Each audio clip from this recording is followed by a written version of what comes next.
भवतु सह नौ भुनक्तु सह वीर्यं करवावहै तेजस्विनावधीतमस्तु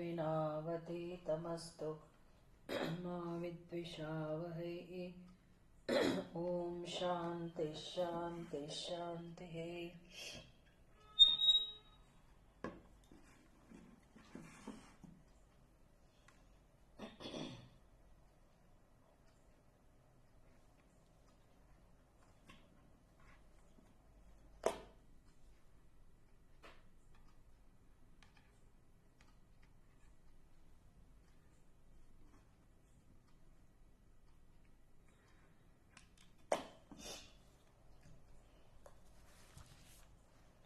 श्रीमन्ना स्तोत्र 24 श्लोक।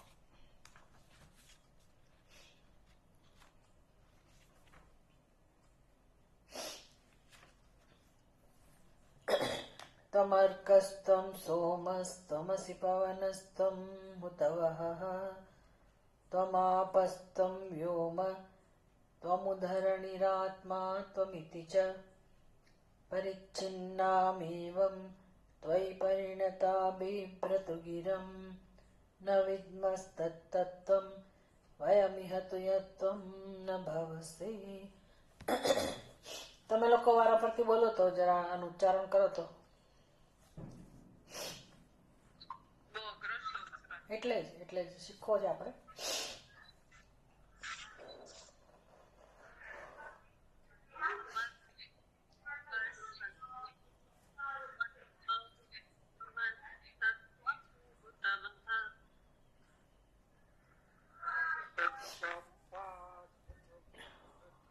જો કેવી રીતે છે, ત્વમ અર્કઃ, અર્કઃ એટલે સૂર્ય, એટલે ત્યાં વિસર્ગ છે. પછી ત્વમ સોમઃ, જ્યાં જો વિસર્ગ હોય ને પછી વિસર્ગની સંધિ થાય એટલે અડધો સ થઈ જાય. એટલે ત્વમ અર્કઃ, ત્વમ સોમઃ, ત્વમ અસી પવનઃ, ત્વમ હુતવહઃ, ત્વમ આપઃ, ત્વમ વ્યોમ, ત્વમ ઉ ધરણીઃ, આત્મા ત્વમ ઇતિ ચ. સંધિ તમે છૂટી પાડી દો એકવાર તમારી સમજમાં, પછી તમે બોલી શકો. એટલે હુતવહ એવું આપણે બોલીને અટકવાનું. હુતવહ નહીં પણ હુતવહ. વિસર્ગ ત્યાં આવી ગયો એટલે પેલો આગળનો સ જતો રહે, પછી તમ થી શરૂ થાય એટલે બોલવાનું ઈઝી થઈ જાય. તમર્કસ્તમ સોમસ્તમસિ પવનસ્તમ હુતવહ ત્વમાપસ્તમ વ્યોમ ત્વમુધરણીરાત્મા ત્વમિતિ ચ. આટલું બોલો. દરેક જણ વારા પરથી બોલશે.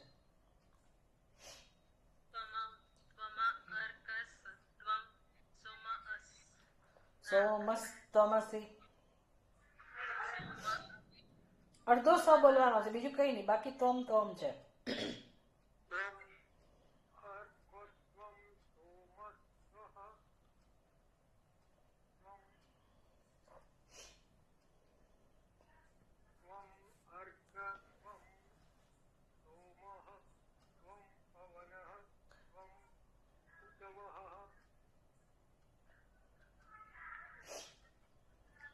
त्वमापः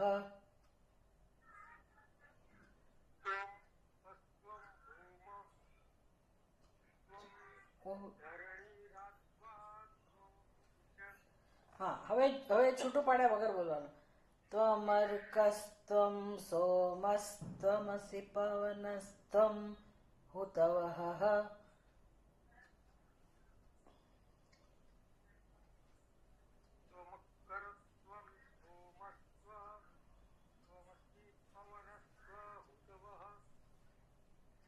त्वमापस्त्वं व्योम त्वमुधरणिरात्मा त्वमिति च. પણ હું બોલાવડાવું છું ને, પછી ક્યાં ચિંતા છે. પરિચ્છિન્નામેવં ત્વયि પરિણતા બિભ્રતુ ગિરં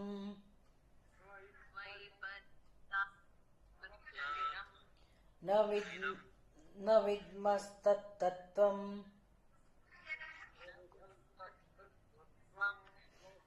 ન વિદ્મઃ તત્ત્વં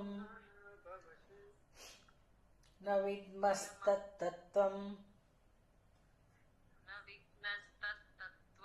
વયમિહ તુ યત્ત્વં ન ભવસી.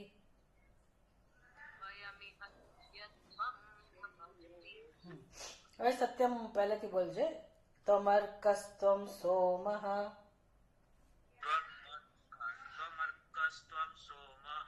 ત્વમસી પવનસ્ત્વં હુતવઃ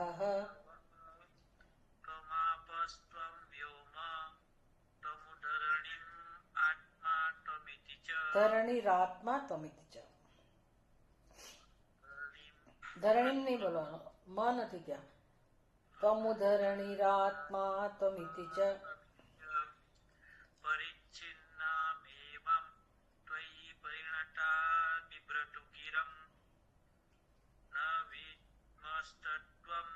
ન વિદ્મસ્તત્તત્ત્વં ત્રણ તો છે ત્યાં.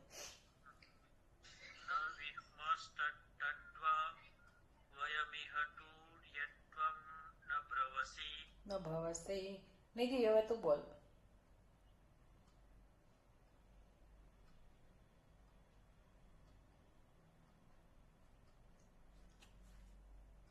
She is not there. Huh? Okay. त्वमर्कः त्वं सोमः त्वमसि पवनः त्वं हुतवः त्वमापः त्वं व्योमः त्वं ओ धरणिः आत्मा त्वम् इति च. परिच्छिन्नाम् एवं त्वयि परिणता बिभ्रतु गिरम् न विद्मः तत् तत्त्वं વયમ ઇહ તું યત ત્વમ ન ભવસી. આ આપણે એની શબ્દો છૂટા પાડ્યા. પછી ખરેખર તો આપણે સંસ્કૃત વ્યાકરણ જાણતા હોઈએ તો અન્વય કરવાનો હોય. અન્વય એટલે એ આખા શ્લોકને આપણે ક્રમમાં ગોઠવવાના, બધા શબ્દોને વાક્યના રૂપમાં ગોઠવવાનો. બધા પદોને જે પછી કરતા પછી કર્મ ક્રિયાપદ એવી રીતે દરેક પદને ગોઠવતા જાય, એને અન્વય કહેવાય. અને પછી એનું ગુજરાતી ભાષાંતર સરળ થઈ જાય. કઈ નહીં. ત્વમર્કઃ આટલું સંસ્કૃત છે, એનું ગુજરાતી શું થાય? ત્વમ એટલે ભગવાન, તમે, આપ. અર્કઃ એટલે સૂર્ય. અસી એટલે છો. ત્વમર્કઃ અસી, ત્વમ સોમઃ અસી, ત્વમ પવનઃ અસી, ત્વમ હુતવઃ અસી. આવું છે આ શ્લોકની અંદર બધા પદો. તો આપણા પુષ્પદંત ભગવાનનું વર્ણન કરે છે આ રીતે કે હે ભગવાન, આપ સૂર્ય છો. અર્કઃ એટલે સૂર્ય, સોમઃ એટલે ચંદ્રમા, આપ ચંદ્ર છો. પછી ત્વમ પવન, પવન એટલે વાયુ છો. હુતવઃ ત્વમ અસી, હુતવઃ એટલે અગ્નિ, અગ્નિ આપ છો. ત્વમ આપઃ, હે ભગવાન આપ જળ છો. આપ એટલે જળ. પછી વ્યોમઃ ત્વમ એટલે હે ભગવાન આપ આકાશ છો. વ્યોમ એટલે આકાશ. ધરણીહિ ત્વમ, ધરણી એટલે પૃથ્વી દેવી. તો હે ભગવાન આપ જ પૃથ્વી છો. અને આત્મા ત્વમ ઇતિ ચ, આત્મા પણ ત્વમ છો, તમે છો. પણ અહીંયા આત્મા એટલે કોણ? સચ્ચિદાનંદ આત્મા નહીં.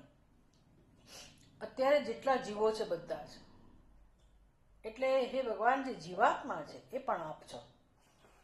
પછી ગમે તે ઉપાધિમાં હોય, પશુ પક્ષીની ઉપાધિમાં હોય કે મનુષ્યની ઉપાધિમાં હોય, જળમાં જીવતા હોય કે જંગલમાં રહેતા હોય, જળચર હોય, ભૂચર હોય, ખેચર હોય, આકાશમાં ઉડનારા હોય, એક પગવાળા હોય, બે પગવાળા હોય, અનેક પગવાળા હોય, ત્રણ પગવાળા હોય કે ચાર પગવાળા હોય, જેટલા જેટલા શરીરો છે, શરીરમાં જ્યાં જ્યાં જીવાત્મા છે એ ભગવાન એ પણ આપનું જ સ્વરૂપ છે. આવું બુદ્ધિમાન લોકો કહે છે. બિભ્રતુ ગિરમ ત્વયિ પરિણતા એટલે તમારું સ્વરૂપનું નિરૂપણ કરનારા લોકો. પરિચ્છિન્નામ એવમ કહેવાતા પરિપક્વ બુદ્ધિવાળા પુરુષો આપના વિષયમાં આ પ્રકારે જે કહે છે, જે વાણી બોલે છે એ વાણી ખોટી છે એવું નથી કહેતા પુષ્પવંત, પણ કહે છે કે એ પરિચ્છિન્ન છે. એટલે કે આપના સ્વરૂપને આવા રૂપમાં એનું વર્ણન કરીને ખરેખર એ આપણા સ્વરૂપને જાણે કે મર્યાદિત કરે છે. પરિચ્છિન્ન રૂપમાં એટલે કે મર્યાદિત રૂપમાં આપણે સમજીને ભગવાનનું આવું વર્ણન એ લોકો ભલે કરતા હોય. બુદ્ધિમાન લોકો આવું કહે છે. એટલે અષ્ટ મૂર્તિ દેવ, જેમ આપણે ઉપદેશ સારમાં પણ જોયું હતું, અષ્ટમૂર્તિ ભૃત દેવ પૂજનમ કાય વાંગ મનઃ કાર્યમુત્તમમ પૂજનમ જપસ ચિંતનમ ક્રમાત. આવો જે ઉપદેશ કરે રમણ મહર્ષિએ કે જીવનમાં આ બધી વસ્તુઓ કઈ રીતે મહત્વની બને છે. એટલે આપણા કાર્યો કેવા હોય, કાયાના સ્તરે થતા કર્મ, મનના સ્તરે થતા કર્મ, વાણીના સ્તરે થતા કર્મ, કાય વાંગ મનઃ કાર્યમુત્તમમ પૂજનમ જપઃ ચિંતનમ ક્રમાત. આવો જે સરસ ક્રમ બતાવો, તો એમાં એ કર્મની વ્યાખ્યા કરતા પૂજનની વ્યાખ્યા કરતી વખતે રમણ મહર્ષિ સમજાવે છે કે તમે ભલે તમારા ઘરમાં એક ઈષ્ટદેવને રાખીને એની સ્થાપના કરીને કોઈ વિગ્રહની પૂજા ભલે કરતા હો, પણ પછી તમારી સમજ એટલી વિસ્તૃત બને કે એક જ વિગ્રહમાં એ દેવતા ના રહે, અને જે ખરું સત્ય છે પરમાત્માનું, કે પરમાત્મા જગતના રૂપમાં પ્રગટ થયેલો છે અને પ્રત્યક્ષ છે, જેને તમારે કોઈ અમુક જ વિશેષ રૂપમાં જોવાની જરૂર ના રહે, અમુક જગ્યાએ છે એવું માનવાની જરૂર ના રહે, અમુક સમયે જેવું માનવાની જરૂર ના રહે, અને આમ કલ્પનાતીત છે ભગવાનનું સ્વરૂપ, એવું બધું કલ્પવાની જરૂર ના રહે. એવું ભગવાનનું સ્વરૂપ છે. આપણે જ્યાં છીએ, જ્યારે છીએ, જેવા છીએ, જેવી પરિસ્થિતિમાં છીએ, ત્યાં રહીને પણ આપણે ભગવાનને ઓળખી શકીએ. એવા ભગવાન છે ખરેખર તો. આપણી બુદ્ધિ મર્યાદિત છે ને, આપણી બુદ્ધિમાં જે પ્રકારનું આવરણ છે, જે પ્રકારની એક કલ્પના છે અજ્ઞાનમાંથી જન્મેલી, એને કારણે વિચારો ભગવાન પણ કલ્પનાની અંદર આવી ગયો છે. ભગવાન પણ કલ્પનાનો વિષય બની ગયો છે. આપણી બુદ્ધિમાં આવરણ છે એટલા માટે. તો ઠીક છે, આપણને એક આધાર આપ્યો કે ભાઈ આ રામજીનું સ્વરૂપ છે, આ કૃષ્ણનું સ્વરૂપ છે, આ શિવજીનું સ્વરૂપ છે. તમને જે દેવતામાં રુચિ હોય, એમના ગુણોને કારણે, એમના સ્વભાવને કારણે, એમની લીલાને કારણે, કે તમારા સંસ્કારને કારણે તમને જે સ્વરૂપમાં રુચિ હોય એને પ્રમાણે તમે ભજન કરો ઈષ્ટદેવનું, અને આગળ વધો જીવનમાં. અહીંથી શરૂઆત ભલે થાય, પણ પછી રમણ મહર્ષિ કહે છે કે તમારી પૂજા વિસ્તૃત થવી જોઈએ. કેમ? તો કે ભગવાનનું આ પણ એક રૂપ છે. કયું? તો કે આખું જગત, સમગ્ર જગત એ ભગવાનનું રૂપ છે, જેમાં સૂર્ય, ચંદ્ર બધા જોઈ શકે છે. 5 મહાભૂત, ધરણી, આપઃ, હુતવઃ, પવન અને વ્યોમ. 5 મહાભૂત એ પણ બધા અનુભવે છે. એટલે એને કે તમારે વિશેષ જગ્યાએ, વિશેષ સ્થળે કે વિશેષ સમયમાં એનું દર્શન કરવા જવાની જરૂર નથી. સર્વત્ર છે જગતમાં, સર્વત્ર આ 5 મહાભૂત અને સૂર્યચંદ્ર છે જ. અને બીજું કોણ છે? તો કે જીવાત્માઓ. પેલું ભૌતિક જગત છે અને બીજા બધા જીવાત્માઓ. તો આપણી ઉપાધિ છે એમાં જીવ, એટલે કે આપણે પોતે પણ જીવાત્મા છીએ. જેની સાથે આપણે વ્યવહાર કરીએ છીએ એ સર્વ કોઈ પણ જીવાત્મા છે. જેને જાણીએ છીએ એ પણ જીવાત્મા છે. જેને નથી જાણતા એવા બધા પણ જીવાત્માઓ છે. અનેક યોની છે. બધા શરીરોમાં અસંખ્ય જીવાત્માઓ છે. તો જીવાત્માના રૂપમાં પણ એ જ પરમાત્મા છે. આવું રમણ મહર્ષિએ પણ કહ્યું હતું. જગત ઈષદી યુક્ત સેવનમ, તમે જગતની સાથે આવી બુદ્ધિથી વ્યવહાર કરતા શીખો, ઈશ્વર બુદ્ધિથી. જગત ઈષદી યુક્ત સેવનમ એટલે ઈશ્વર જગતમાં આ રીતે અભિવ્યક્ત થયો છે એવી સમજ સાથે તમે તમારું જીવન જીવો. આ તમારો એક દ્રઢ નિશ્ચય બનતો જાય. પછી એમાં શ્રદ્ધા હોય, પછી એમાં એના પ્રત્યે ભાવના હોય, તો આપણા મનમાં સફાઈ કામ શરૂ થાય. તો પછી સ્વાર્થની ભાવનામાંથી મુક્ત થઈએ, રાગ દ્વેષમાંથી મુક્ત થઈએ, બધા ક્લેશમાંથી મુક્ત થઈએ, પુણ્ય પાપમાંથી મુક્ત થઈએ. ધીરે ધીરે આપણે ખરેખર આ પરમ સત્યને જાણી શકીએ. એટલે બુદ્ધિમાન લોકો આ પ્રકારે જગતમાં રહેલા પરમાત્માનું વર્ણન કરે છે. પુષ્પદંત કહે છે કે ભલે એ લોકો આ રીતે વર્ણન કરે, પણ છતાં એ મર્યાદિત તો ખરું છે કે ભાઈ આ 8 તત્વોમાં ભગવાન રહેલા છે.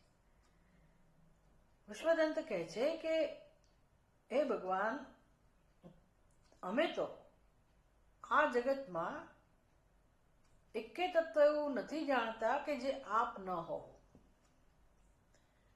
એટલે હવે કયું તત્વ હોય આપણે કલ્પના કરવાની, પણ માની લો કે કશાકનો સમાવેશ કોઈક ન કરી શકતો હોય 8 ઘટકોની અંદર, તો કહે છે કે અમને તો એકે તત્વ એવું જણાતું જ નથી આ સૃષ્ટિમાં કે જે આપનું સ્વરૂપ ના હોય. એટલે એક વિશાળ દ્રષ્ટિ, આ જગતને ઈશ્વર રૂપે જોવું એ તો વિશાળ દ્રષ્ટિ છે જ, પણ એમાં ક્યાંય કચાશ રહી ગઈ હોય તો એની પૂર્તિ માટે, જેને વેદ એવું કહે છે ને, સર્વમ ખલુદમ બ્રહ્મ, જે છે બ્રહ્મ જ છે. તમે કોઈ મને યાદ ના કરાવો વિડીયો ચાલુ કરવાનો.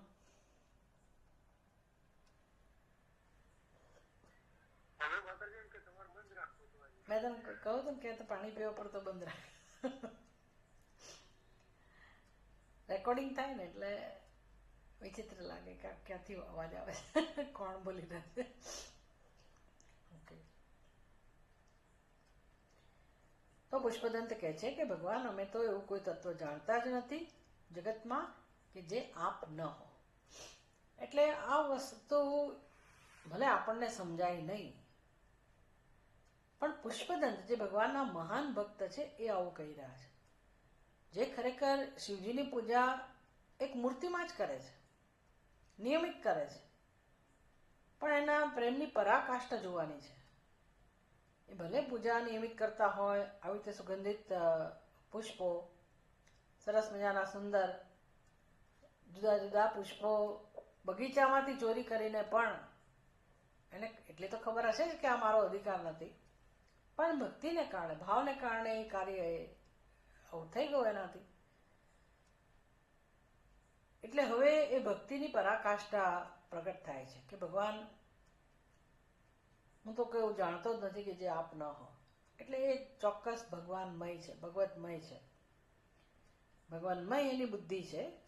અને સર્વમ ખલુદમ બ્રહ્મ, એ જે પરમ સત્ય છે એને જાણી શકાય, જાણતા હશે તો જ કે આવું. તો શાસ્ત્રમાં આવું ભગવાનનું અષ્ટમૂર્તિ સ્વરૂપનું વર્ણન થતું હોય છે. એટલે વિરાટ સ્વરૂપ છે ભગવાનનું. એવું કહી શકાય કે માની લો આ તો બધું વ્યક્ત સ્વરૂપ છે અષ્ટમૂર્તિ, પણ એ અષ્ટમૂર્તિ જે વ્યક્ત છે એનું કારણ પણ હોવું જોઈએ કોઈક અવ્યક્ત. એટલે આનાથી વધારે શું હોય તો કે અવ્યક્ત. બધું પ્રગટ થયેલું 8 ઘટકોની અંદર આવી જતું હોય તો બ્રહ્માંડ તો આવી જ ગયું. પણ પુષ્પદંત જયારે એમ કહે છે કે એવું કોઈ તત્વ જ નથી જે આપ ના હો, ત્યારે આપણે વધારે ઊંડા વિચાર કરવો પડે કે ભાઈ એ શું કહેવા માંગતા હશે. તો કહી શકાય કે જે જગત સ્થૂળ છે, સ્થૂળ જગતમાં ભગવાનના દર્શન આપણે નથી કરી શકતા, એટલી સ્થૂળ બુદ્ધિ આપણી છે, પરિચ્છિન્ન બુદ્ધિ છે, મર્યાદિત બુદ્ધિ છે. જો આપણે આ સમજાઈ જાય ને કે આપણી બુદ્ધિ બહુ જ મર્યાદિત છે, બહુ જ પરિચ્છિન્ન છે, એટલે એવા ખ્યાલો આપણી બુદ્ધિમાં છે, નિર્ણયો કે જેને કારણે અત્યંત અલ્પતા આપણા હાથમાં આવે છે. બસ એ ખ્યાલોમાં જ બધું સંસારનું મૂળ રહેલું છે. હવે એ ખ્યાલને કોણ ચેલેન્જ આપે, કોણ એનો પડકાર કરે, કોણ એના વિશે ચિંતન કરે. દરેકને પોતાનો સંસાર વાલો હોય, દરેકને કામ ધંધા વ્યાપાર પોતાના કર્મો પ્રવૃત્તિ, એટલે માણસ દોડ દોડ કરે છે બસ. અને જે સમજીને દોડે છે, જે માનીને દોડે છે, એમાં ક્યાંય સત્યતા નથી. તકલીફ એ છે, એમાંનું કશું જ સાચું નથી, અને જીવન પૂરું થઈ જાય છે, એના હાથમાં કંઈ જ આવતું નથી. એટલે આ બધું સમજવા માટે જે બુદ્ધિ મળી છે આપણને, એનો ઉપયોગ કેવળ આપણા જીવનને પૂરું કરવામાં થાય છે. એટલે આપણે જીવન જીવતા નથી, જીવન પૂરું કરવા જાણે કે જીવીએ છીએ. મહેનત કરો, મહેનત કરો, મહેનત કરો, રાત દિવસ લાગેલા છીએ પોતાના માટે, પરિવાર માટે, બાળકો માટે, સમાજ માટે, ફલાણું ઢીકણું, પણ વિચાર માટે કોઈ આપણા જીવનમાં સ્થાન નથી. કેવા વિચાર કરવા જોઈએ? પૂજા પાઠ માટે સમય નથી, તો આ વિચાર માટે તો સમય ક્યાંથી મળે? બધું ભલે હોય, પણ આપણે તોય સત્સંગના માધ્યમથી થોડોક મસ્તો સત્સંગ કરીએ જ્યારે ત્યારે, તો પણ એક કશું કેવું કિંમતી વસ્તુ આપણે લઈ લેવી જોઈએ, ગ્રહણ કરી લેવી જોઈએ, કે જેથી આપણે ક્યારેક જાગી શકીએ આપણા જીવનમાં કે ભાઈ વેદાંત શું શીખવાડે છે, બધા સ્તોત્ર પાઠ દ્વારા શું સમજવાનું છે. આટલા ઉત્તમ પ્રકારના બધા જે સ્તોત્ર છે ભગવાનના, જેમાં ભગવાનનું વર્ણન છે, ભક્તિનું વર્ણન છે, ભક્તનું વર્ણન છે, તો એવા સત્સંગથી આપણે ખરેખર શું શીખવાનું છે? તો કે આપણી પહેલા તો અજ્ઞાનનો પરિચય કરવાનો છે, કે આપણી બુદ્ધિમાં જે કંઈ સમજ છે એ સમજ એટલી બધી સ્થૂળ સ્તરની છે કે બસ કશું એના પાછળ કંઈ વિચાર છે જ નહીં. જે દેખાય છે એવું એને માની લીધું છે, અને બધાની બુદ્ધિમાં આવું છે. એટલે કોઈને એવું થતું જ નથી કે ક્યાંય ભૂલ થાય છે, અને બધા એક સરખું ગાળિયો પ્રવાહ જેમ ચાલતો હોય એમ પ્રવૃત્તિ કરે છે, જન્મે છે, પ્રવૃત્તિ કરે છે, કર્મફળ ભોગવે છે, નવા સંસ્કાર ઊભા કરે છે, નવું પ્રારબ્ધ બનાવે છે, આ શરીરમાંથી વિદાય લે છે, વળી નવું શરીર લે છે, વળી એનો એ સંસાર ચાલે છે, એની એ જ રીત. અને બિચારા મનુષ્યો આમાં આમાં અનાદિકાળથી ભટકેલા રહે છે. વિચારને સ્થાન નથી એટલા માટે જ. વિચાર કરો, એક કારણ છે માત્ર કે જીવનમાં વિચાર થતો નથી. જે રીતે થવો જોઈએ એ પ્રકારે વિચારનું કોઈ મહત્વ ના હોય, વિચારને કોઈ સ્થાન નથી.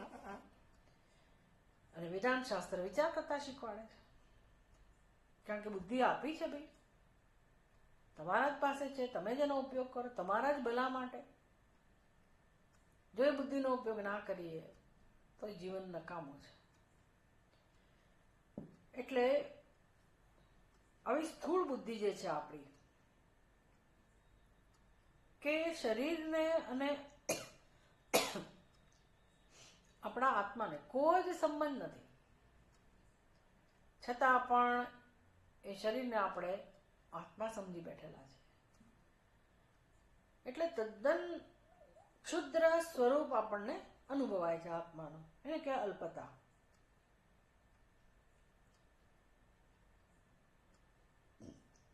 ઈશ્વરને જ્યારે આપણે જીવનમાં સ્થાન આપીએ તો પછી ચલો ભાઈ, હું પણાને ના છોડું, મારા અહંભાવને ના છોડું, પણ મારી આગળ પાછળ આટલું વિશાળ જગત છે જે પથરાયેલો, એની સામે તો જો. આપણે ક્યાં જોઈએ છીએ, શેમાં રસ લઈએ છીએ, શેનું મહત્વ છે? તો કે હું જેને મારા કહું છું એટલાને જ. એ પાછી આપણી કાલ્પનિક દુનિયા છે. એટલે આમાં ઈશ્વર ક્યાં સમજાય? આખી જિંદગી હું મથ્યા કરું તો પણ ઈશ્વર તત્વ હાથમાં ના આવે. એટલે આવી સરસ રીતે જ્યારે ઈશ્વરના સ્વરૂપનું વર્ણન થાય છે કે કેવી રીતે આ જગતના રૂપમાં કેવળ ઈશ્વર જ રહેલો છે, આ સમગ્ર જગત એટલે ઈશ્વરનો દેહ. અને જે જગતમાં વિવિધતા છે, અને કેટલી વિવિધતા છે, કેટલા સ્તરે, અને બધાને આપણે ભોગવીએ છીએ, બધાનો અનુભવ કરીએ છીએ. કેવા રૂપમાં? શબ્દ, સ્પર્શ, રૂપ, રસ, ગંધ આ 5 અનુભવ કરીએ છીએ આપણે. 5 જ્ઞાનેન્દ્રિયોથી 5 પ્રકારના વિષયોનો અનુભવ કરીએ છીએ. હવે એનું પણ આપણે એનાલિસિસ કરીએ, એનું પણ આપણે વિવરણ કરીએ, અવલોકન કરીએ, કે એના વિશે વિચાર કરીએ કે ભાઈ હું રોજ રોજ જેનો અનુભવ કરું છું, જેમ કે શબ્દનો, અવાજનો, તો કેટલા વિવિધ પ્રકારના અવાજ જગતમાં છે. એમાં ઈશ્વરનું જ ઐશ્વર્ય પ્રગટ થાય છે.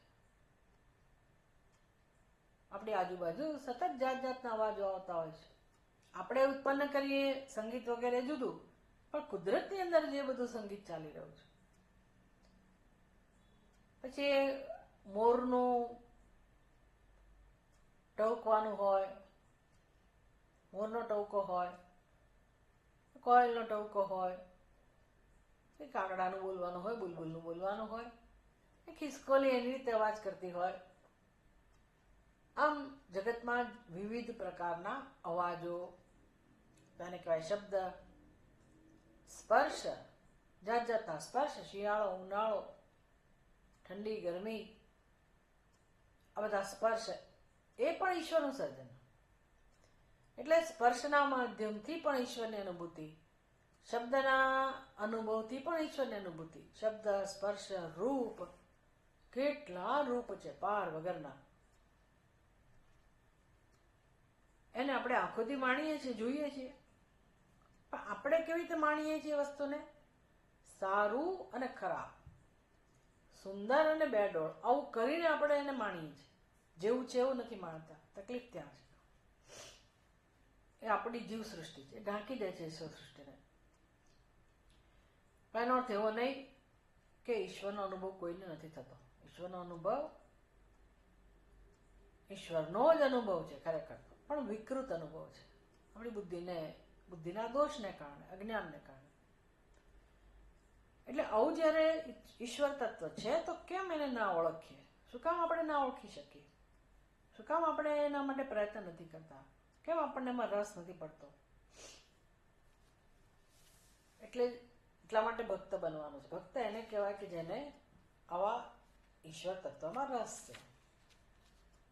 બાકી મને ખાલી પૂજા પાઠમાં રસ હોય, સ્તોત્ર પાઠમાં રસ હોય અને હું સંતોષ લઉં કે હું ભક્ત છું, તે પર્યાપ્ત નથી.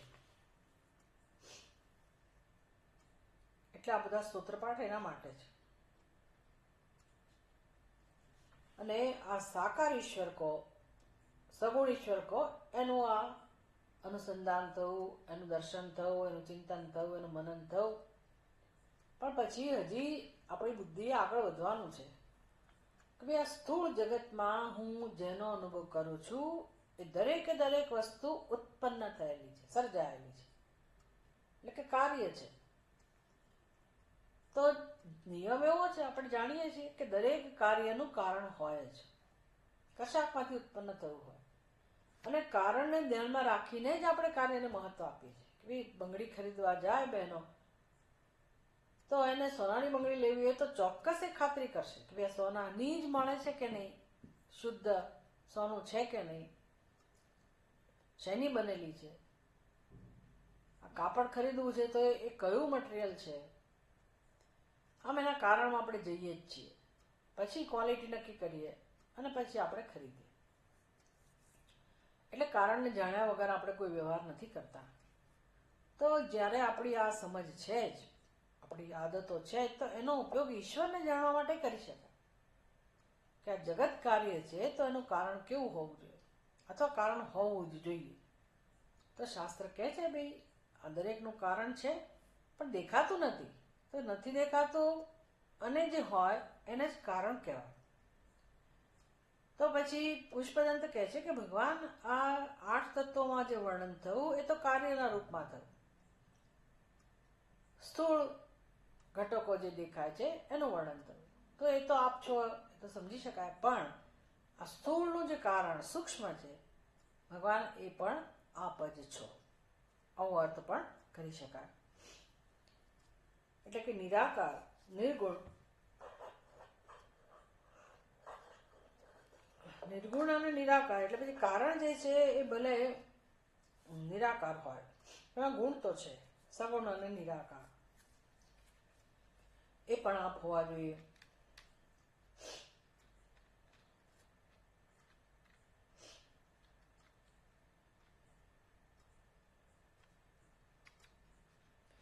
હવે આવું કોઈ ભગવાન છે કે જેને આવા 8 અંગો છે, એવું નથી સમજવાનું. આ દ્વારા સમજવાનું એક જ છે કે સર્વત્ર ઐક્ય જ છે, એટલે કે પરમાત્મા જ એકમાત્ર રહેલો છે, એના જ આ બધા રૂપ છે. રૂપ એટલે કેવી રીતે? તો જેમ આપણા રૂપ છે, આપણો દેહ છે, આપણા અવયવો છે, મસ્તક છે, 2 હાથ છે, પગ છે, 5 જ્ઞાનેન્દ્રિયો, 5 કર્મેન્દ્રિયો, પછી આવી એમાંય હજી તમે બીજા વિભાગો જુઓ તો આ 5 આંગળીઓ, અંગૂઠો, 4 આંગળીઓ બંને હાથમાં, પગમાં, આમ અનેક અવયવો થયા. પણ આવા અવયવોવાળા, ઘટકોવાળા આ દેહની અંદર, વિવિધતાવાળા દેહની અંદર, વિવિધ અંગોવાળા દેહની અંદર કેટલા આત્મા છે? કેટલો આત્મા છે ભાઈ? તો એક જ છે. એટલે કોઈ આપણને બોલાવવા હોય તો ખાલી આપણને ટચલી આંગળી આમ અને સ્પર્શે, અટકે, તો આપણે આમ જ જોવાના છીએ. ખાલી આંગળી એ બાજુ જોવે એવું ના હોય, આપણે જ આખા આમ વળવાના છે. એટલે મારો અહંભાવ સમસ્ત શરીરમાં છે, દરેકનો અહંભાવ. એટલે જીભ કચરાઈ ગઈ માની લો કે દાંતની નીચે, તો આપણે દાંતને ફટકો નથી મારતા.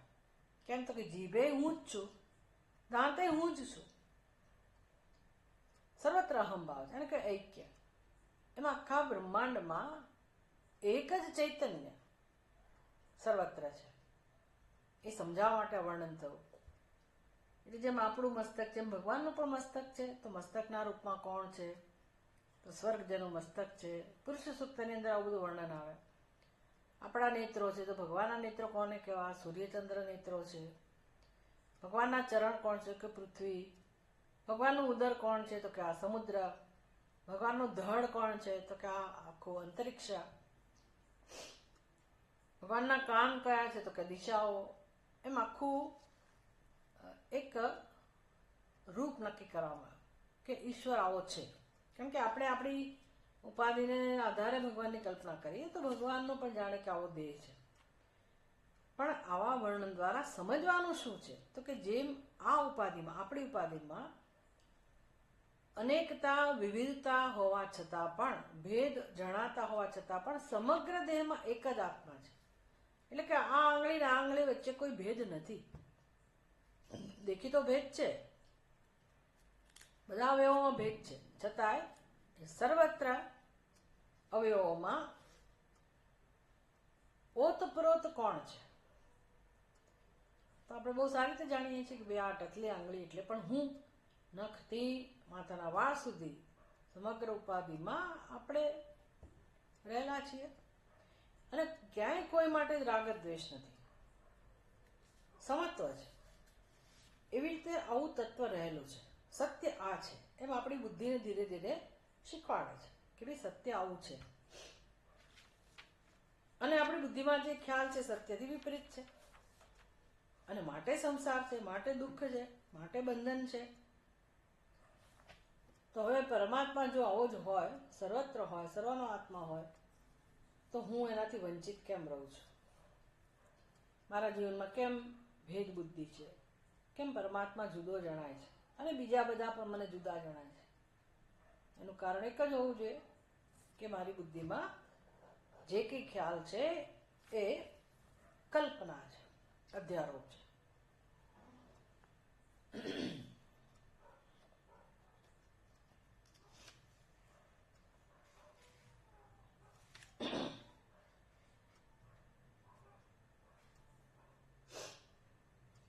ઉપાસના કરીએ ત્યારે પણ, પૂજા કરતી વખતે ઉપાસ્ય દેવ એ આપણાથી ભિન્ન હોય અને આપણે આપણી જાતનો ઈશ્વરમાંથી નિષેધ કરી નાખીએ છીએ. એટલે ઉપાસ્ય દેવતાને હું મારા કરતાં ભિન્ન ગણું છું. સમજ જ આવી છે આપણી. આ ભેદ બુદ્ધિ માંથી મુક્ત થવા માટે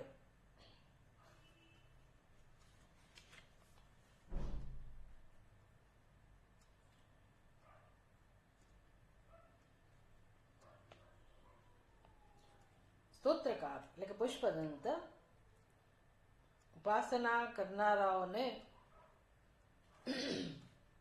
જાણ કે સમજાવી રહ્યા છે કે તમે જેમાં ભગવાનની ઉપાસના કરો છો, ભગવાનનું દર્શન કરો છો, તો પરમાત્મા ઈશ્વર તમારા ઉપાસ્ય દેવતા જેવડો જ નથી. સમગ્ર જગતમાં વ્યાપ્ત છે, સર્વવ્યાપી છે. સર્વવ્યાપી પણ પૂરતું નથી, એ અદ્વૈત સ્વરૂપ દર્શાવે છે, એટલે એના સિવાય કશું નથી.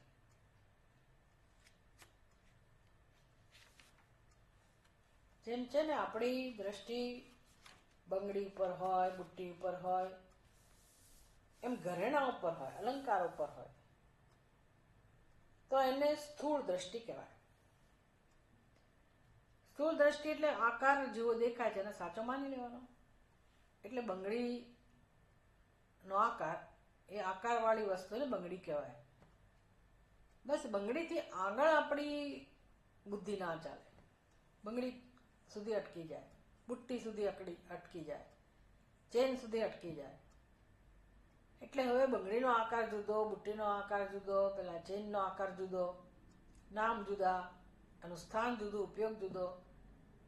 અને આપણે એટલું જ એને સમજી શકીએ કે હા, આ બધા ઘરેણા છે, અલંકારો છે, એકબીજાથી ભિન્ન છે, દરેકનું સ્થાન જુદું છે, ઉપયોગિતા જુદી છે, ઘાટ જુદા છે, દેખાવ જુદો છે, અને એનો આપણે આનંદ લઈએ છીએ એવું કહો, અથવા તો એનો અનુભવ કરીએ છીએ. પણ દ્રષ્ટિ કોને કહેવાય? સૂક્ષ્મ દ્રષ્ટિ કોને કહેવાય? કે જે દ્રષ્ટિ આપણને બંગડીના આકાર કે નામથી વધુ દર્શન કરાવે. તો ત્યાં કોનું દર્શન શક્ય છે? બંગડીમાં.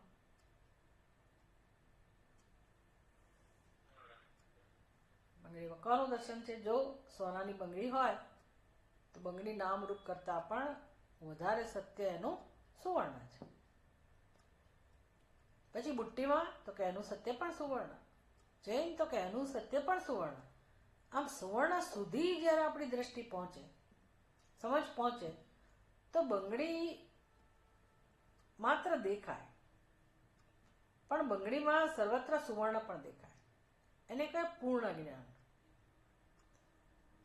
પૂર્ણ જ્ઞાન કે ભાઈ બંગડી હોવા છતાંય બંગડી નથી અને સુવર્ણ જ છે, બંગડી માત્ર દેખાય છે. આ ખરું તત્વજ્ઞાન થયું.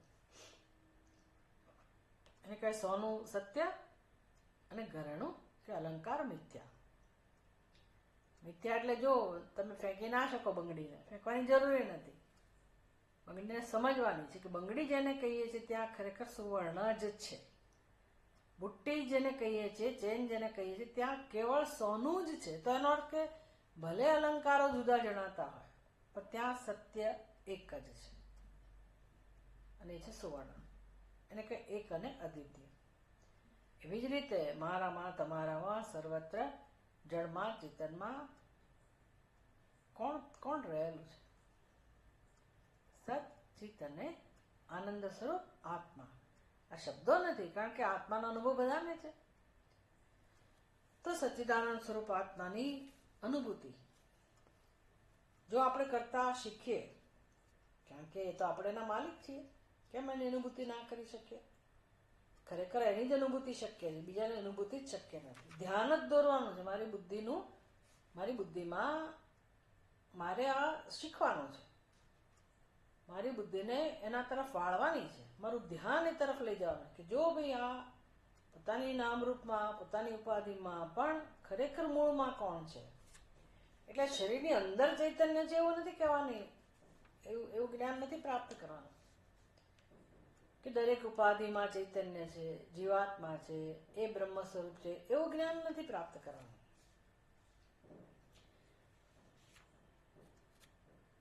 શરીરમાં સર્વત્ર સચ્ચિદાનંદ સ્વરૂપ છે.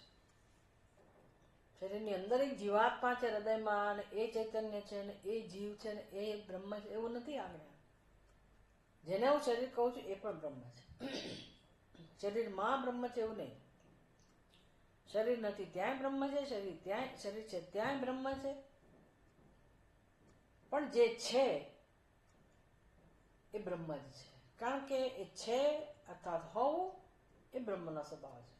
પછી આવું છે ને તેવું છે ને અહીંયા છે ને ત્યાં છે, આ પ્રકારનું છે ને પેલા પ્રકારનું છે, અને આ પ્રકારની ક્રિયા છે, આ પ્રકારની ઉપયોગિતા છે, એ બધાના વિશેષણો છે.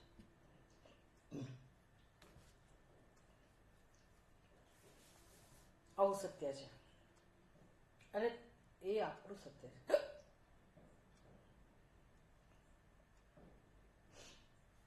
એટલે એ પરમાત્માને કેવી રીતે જાણવો, તો કે એક જ રીત છે આ, જે છે તે બ્રહ્મ છે. વ્યક્ત કે અવ્યક્ત, સ્થૂળ કે સૂક્ષ્મ, કાર્ય કે કારણ, એમાં મારું હું અત્યારે મારી સ્થિતિને મારે કાર્ય કહેવાય, કારણ કે મારો જન્મ થયો છે, તો હું જે ઉપાધિ છે એને કાર્ય કહી શકું, તો કે એ પણ બ્રહ્મ છે. એ જેમાંથી જન્મ્યું કારણ પણ બ્રહ્મ છે.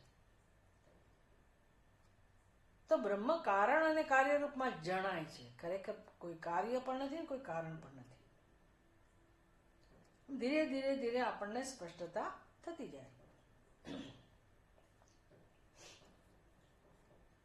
માત્ર આપણી જો કલ્પનાને આપણે સુધારીએ, ભૂલ સુધારીએ, પછી જે અનુભવ થાય એ એકનો, પૂર્ણનો, અદ્વિતીય બ્રહ્મનો જ અનુભવ થાય. એટલે આવું સમજીએ ને થોડુંક પણ, તો આપણને ધ્યેય સ્પષ્ટ થઈ જાય કે મારે કામ જીવનમાં એક જ કરવાનું છે, બ્રહ્મને જાણવાનું છે, બસ. પછી મારું કોઈ જીવનનું ધ્યેય જુદું ના હોય કે ગૃહસ્થ આશ્રમ મારા જીવનનું ધ્યેય છે, અને પછી મારે અધ્યાત્મ જવા, આવું બધું ના હોય. ગૃહસ્થ આશ્રમ નામની કોઈ વસ્તુ જ નથી. એ તો આપણી વ્યવસ્થા છે. સત્ય પરમાત્મા જ છે. તમે એને તમારી ઉંમરના તબક્કા પ્રમાણે, તમારી સમાજ વ્યવસ્થાના તબક્કા પ્રમાણે જ્યાં હો, જે કરતા હો પ્રવૃત્તિ, તો ઠીક છે, એના આધારે વિભાગ પાડ્યા. પણ બાકી કઈ પરમાત્મા જુદો ને ગૃહસ્થ જુદો, અને ગૃહસ્થાશ્રમ જુદી વસ્તુને આવું બધું ના હોય. એટલે મારે પેલા ગૃહસ્થાશ્રમના ધર્મો નિભાવવાના, એનું કર્તવ્ય, પછી ભગવાન સામે જવાનું, આવું ના હોય. સમજ પડી? આપણો કલ્પેલો આશ્રમ છે. આપણે એ બધું કામ તો ચાલુ જ રાખવાનું છે, એ થવાનું જ છે, કે છોડી નથી દેવાનું, એમાં આપણે છોડવાના નથી. પણ જ્ઞાન સાથે આ બધું કરવાનું છે, જીવન જીવવાનું છે. રાહ નથી જોવાની કે પછી વૃદ્ધાવસ્થામાં સાધના કરીશું ને ઉપાસના કરીશું ને, એવું કઈ કોઈ શાસ્ત્ર શીખવાડતું નથી. એટલે બહુ તમે અત્યારથી સાવધાન થઈ જજો. મોટો બોજો લઈને ફરો છો કે આ ગૃહસ્થી છીએ અને અમારે આ નિભાવવાનો, આટલા કરતા હોય, એવું કંઈ છે જ નહીં. સિમ્પલ નિયમ જીવનનો, જ્યાં છીએ, જ્યારે છીએ, જેવા છીએ, જે પરિસ્થિતિમાં છીએ, અને મારે જે કામ મારા ભાગે આવ્યું છે એ કામ એવી રીતે કરવાનું છે કે હું પરમાત્માને ઓળખી શકું. That's it. પૂજા, ઉપાસના, કર્મયોગ, ભક્તિ, સેવા, જ્ઞાન બધું જ આવી ગયું. આવી દ્રષ્ટિ આપણે કેળવવાની છે. તો પુષ્પદંત આપણને એ દિશામાં આપણું ધ્યાન દોરે છે. કારણ કે પરમાત્મા આપણી સાથે છે સતત. શું કામ આપણે પેન્ડિંગ રાખવાનું કે ભવિષ્યમાં હું ભગવાનની સાધના? શું કામ? પણ જે અત્યારે વર્તમાનમાં મારી સાથે જ હોય પરમાત્મા, તો એને હું અમુક જ સમય શું કામ બધું, અમુક જ સમય એના માટે કાઢું અને પછી જ એની તરફ જોઉં, એનામાં રસ લઉં? શું કામ? ભાઈ, તમે જે કરો છો એમાં પરમાત્મા રહેલો છે, ત્યાંથી શરૂઆત કરો ને. તમારું નાનામાં નાનું ઘરનું કામ હોય કે પછી તમારા સંબંધીઓ હોય, બાળકો હોય, એટલે કે સંતાનો, ઘરના સભ્યો, સ્વજનો, તમે જ્યાં જ્યાં પણ જતા હો ત્યાં સર્વત્ર સત્ય તો આ પરમાત્મા જ છે. એને આપણે આત્મસાત કરવા માટે જીવન જીવવાનું છે. એટલે કર્મો માત્ર પછી સાધન બની જાય, સેવા બની જાય. ધ્યેય તો એક જ હોય, પરમાત્માની પ્રાપ્તિ. પછી આ બુદ્ધિ જે હોય આપણી, આટલી સ્પષ્ટ બુદ્ધિ, તો એ કામ કેમ કરવું ને એમાં પણ આપણને માર્ગદર્શન આપે કે ભાઈ આવું ઠીક છે, મારે આવો વ્યવહાર કરો, પણ કઈ વાંધો નહીં, પણ ક્યાંય દ્વેષ નહીં જન્મે, કડવાશ નહીં જન્મે. આ રીત છે કામ કરનો, કરું કઈ વાંધો નહીં, પણ તિરસ્કાર નથી કોઈનો. મારો તિરસ્કાર નથી કે કોઈનો નથી, અને કોઈ ભય પણ નથી, અને પ્રેમથી આપણે જીવન જીવતા શીખી શકીએ.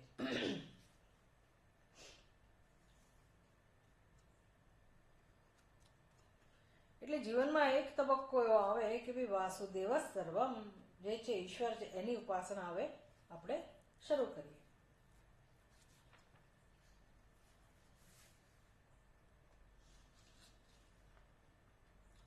એટલે ભેદમાંથી ભેદ ભાવના સોહમિત્યસો ભાવના ભેદા પાવની મતા, આ બધું શીખી ગયા આપણે.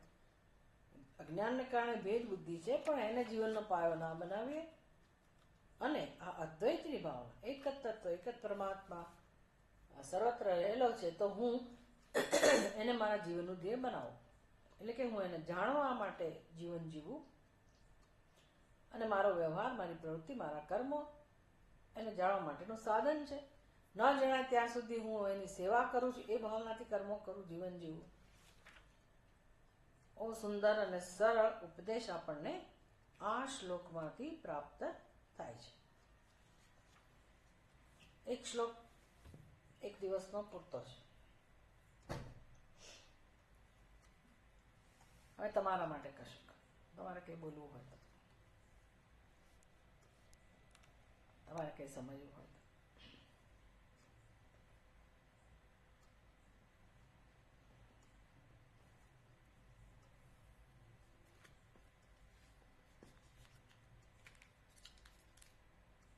હવે આપણું શિવમેમના, હા બોલો. માતાજી, આપણે કીધું કે ગ્રસ્થ આશ્રમ જેવું કઈ હોતું જ નથી.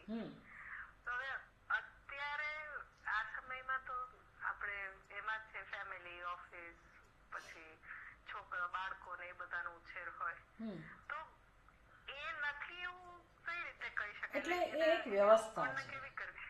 એક વ્યવસ્થા જીવન જીવવાની, ધેટ્સ ઇટ. એનો અર્થ એવો નહીં કે ગૃહસ્થ આશ્રમ એટલે જ્યાં ઈશ્વર આપણાથી જુદો હોય, અથવા ઈશ્વરને આપણે જીવનમાં નહીં રાખવાનો અને ગૃહસ્થી બની જવાનો, અને ઘર હોય ને બાળકો હોય ને સંબંધીઓ સ્વજનો હોય, એનું કર્તવ્ય હોય, એમ ગૃહસ્થ આશ્રમ એવું નથી. ગૃહસ્થ આશ્રમ જીવનનો તબક્કો છે, જેમ આપણા શરીરની અવસ્થાઓ છે, બાલ્ય અવસ્થા, એમાંથી પસાર થઈએ આપણે. એવી રીતે ગૃહસ્થ આશ્રમ એક વ્યવસ્થા છે, એમાંથી આપણે પસાર થઈ રહ્યા છીએ. તો બાળક તરીકે આપણે જે રીતે ઈશ્વરને ભજી શકીએ એ રીતે ભજવાના હોય. ગૃહસ્થ આશ્રમમાં જે રીતે ઈશ્વરને ભજીએ એ રીતે ભજવાના હોય. ઈશ્વરથી વિમુખ એકે વસ્તુ નથી, કહેવાનું તાત્પર્ય છે. ગૃહસ્થ આશ્રમ જેવું નથી એટલે ઈશ્વર વગરનો ગૃહસ્થ આશ્રમ નથી. તમે ઈશ્વરને ન પ્રાપ્ત કરી શકો આ આશ્રમમાં, એવું નથી. ગૃહસ્થ આશ્રમનો ઉપયોગ પણ મોક્ષ માટે જ કરવાનો છે. સ્વતંત્ર આશ્રમ નથી કે ભાઈ ચલો એને સમર્પિત થઈ જાઓ તમે, ભગવાનને પછી ભજીશું. આવી સમજ સાથે લોકો જીવતા હોય છે કે અમે તો ગૃહસ્થી છીએ. એ ગૃહસ્થ આશ્રમનું લક્ષ્ય પણ ઈશ્વર છે. એવી કોઈ છૂટ નથી કોઈને કે તમે ગૃહસ્થ આશ્રમમાં છો એટલે તમે માફ કરી દીધા. તો ભગવાનને ક્યારે ભજવાના? તમે કર્તવ્ય કરો તો આ સત્યને જાણીને કર્તવ્ય કરો, તો પહોંચશે બધું કર્તવ્ય. અને નહીંતર મુશ્કેલ છે. ભેદ બુદ્ધિથી કર્તવ્ય કરી કરીને તમે કર્યા કરો, તમને બદલો તો ક્યાંયથી મળવાનો નથી. જે સંસારમાં જે સ્થિતિ છે એ તો છે જ. એટલે માણસ પછી ઘસાય ઘસાઈને છેવટે દુઃખી થાય છે કે મેં આટલું કર્યું પણ મારું કોઈ નથી, કોઈનો પ્રેમ ના મળ્યો, પણ એટલે તો પછી મારે ગૃહસ્થ આશ્રમમાં કરવાનું શું? તો કે એ ગૃહસ્થ આશ્રમમાં કર્તવ્ય એવી રીતે કરવાના કે મારું કર્તવ્ય જેના માટે છે ત્યાં પણ એ જ બ્રહ્મ છે. આ સાધના શરૂ થઈ જવી જોઈએ ગૃહસ્થ આશ્રમમાં, અને આપણા કર્મો થાય. એટલે બાળકનો ઉછેર કરવાનો, મારું બાળક છે એ દ્રષ્ટિથી નહીં. એવો ગૃહસ્થ આશ્રમ કોઈ નથી કે જ્યાં હું ને મારું હોય. બાળક પણ એ બ્રહ્મ છે, માતા બ્રહ્મ છે, પિતા બ્રહ્મ છે, બધું જ બ્રહ્મ છે. એટલે પછી બાળકમાં બ્રહ્મ બુદ્ધિ કરીને બાળકનો ઉછેર કરવાનો હોય. મારું બાળક છે રીતે નહીં. આ દ્રષ્ટિ આપણી કેળવાય કે મને ભગવાને જવાબદારી સોંપી છે કે બાળકને શ્રેષ્ઠ સંસ્કારો મળે, સારામાં સારી રીતે એનો ઉછેર થાય, એનું એ નકામું ના જાય જીવન, મારું જીવન એ નકામું ના જાય. આ તો કોઈ બાળકોને તો શીખવાડતું જ નથી, તમારી વાત નથી, પણ બાળકોને કોઈ શીખવાડતું જ નથી. કેમ તો કે જેની ઉંમર ક્યાં છે એટલે એને ભણવા દો, રમવા દો, ફલાણું કરવા દો, ઢીકણું કરવા દો. એટલે કોઈ એક શ્લોક એને ના આવડતો હોય, કોઈ સારી બે વાત કોઈ ના શીખવાડતું હોય, કોઈ સારા સંસ્કાર ના, ભગવાનને બાળક કોઈ રીતે ઓળખતું ના હોય, રુચિ ના હોય, અને પછી કહેવાય તો આ ટીનેજર થયા એટલે હવે તો કંઈ કહેવાય જ નહીં, પછી કહેવાય તો મેચ્યોર થયા એટલે આપણાથી કંઈ ના કહે. આમ મા બાપ બિચારા બાળકોથી પછી ગભરાય. આવું ના થવું જોઈએ, આપણા માટે નહીં અને બાળકો માટે પણ નહીં. અને એવું ક્યારે બને સત્સંગ કરીએ તો, બાકી આખી દુનિયા તો આ જ રીતે જીવે છે. તો સત્સંગનો ફાયદો આપણને શું થવો જોઈએ? અત્યારે જો કરતા હોય તો સત્સંગનો ફાયદો અત્યારે જ મને થવો જોઈએ ને. પછી હવે વાનપ્રસ્થ આશ્રમમાં પહોંચવાનું પછી હું સત્સંગનો લાભ મળે એનો કોઈ મિનિંગ નથી. અત્યારે સત્સંગ કરીએ તો અત્યારે આપણને લાભ મળવો જોઈએ. એટલે ગૃહસ્થ આશ્રમ જેવી વસ્તુ નથી. એ કહેવાનું તાત્પર્ય એક જ છે કે આપણે બનાવેલી વ્યવસ્થા છે. ખરેખર એવું પારમાર્થિક સત્ય નથી કે હવે તમે ભગવાનનું ભજન ના કરો ને આમાં જ પડ્યા રહો, એવો કોઈ ઉપદેશ નથી. એના માટે આ વ્યવસ્થા નથી, પણ ગૃહસ્થ આશ્રમને ઈશ્વર પ્રાપ્તિનું સાધન બનાવવાનું છે. નામ જ છે ને ગૃહસ્થ આશ્રમ, બાકી શું? સંન્યાસીઓને ઘર છે તો એ ગૃહસ્થી જ છે ને, ઘરમાં જ રહે છે, નથી રહેતા. તમે ઘરમાં, તમે ગૃહસ્થી છો. સંન્યાસીઓને બી જવાબદારી હોય. હા બરાબર માતાજી. હા, તમારી કરતા અમારે વધારે મોટો સંસાર છે. એટલે રામદેવજી કે મારા આટલા બધા બાળકો છે, તમે તો એક બે બાળકને માંડ મોટા કરતા હશો. પણ આ ગુરુઓ અને ઋષિમુનિઓને કેટલા બધા શિષ્યો છે, બધા એના બાળકો સમાન જ છે. બધાના ઉછેરની જવાબદારી એમની છે. એ દ્રષ્ટિએ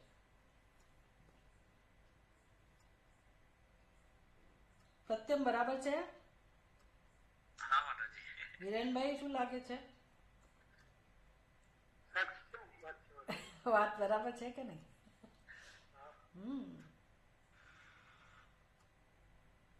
તો જ આપણી અંદર એક ભાવ ઉત્પન્ન થશે કે અમે ભક્ત છીએ, સાધક છીએ, જિજ્ઞાસુ છીએ.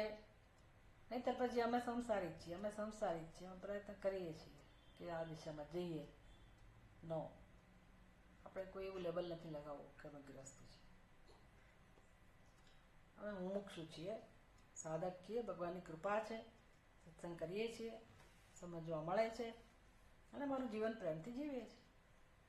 આગળ વધવાનું છે બસ. એક એક ક્ષણ ગુમાવવાની નથી આપણે, દરેક ક્ષણનો ઉપયોગ કરવાનો છે. દરેક કર્મનો, દરેક પ્રવૃત્તિનો, બધી શક્તિઓનો સાચી દિશામાં આપણે ઉપયોગ કરવાનો છે. ઓકે. ઓમ પૂર્ણમદ પૂર્ણમિદમ પૂર્ણાત પૂર્ણમુદચ્યતે પૂર્ણસ્ય પૂર્ણમાદાય પૂર્ણમેવાવશિષ્યતે. ઓમ શાંતિ શાંતિ શાંતિ. હરિ ઓમ. શ્રી ગુરુભ્યો નમઃ. હરિ ઓમ. ચલો બધાને જય શ્રી રામ. જય શ્રી રામ. જય શ્રી રામ માતાજી. જય શ્રી રામ.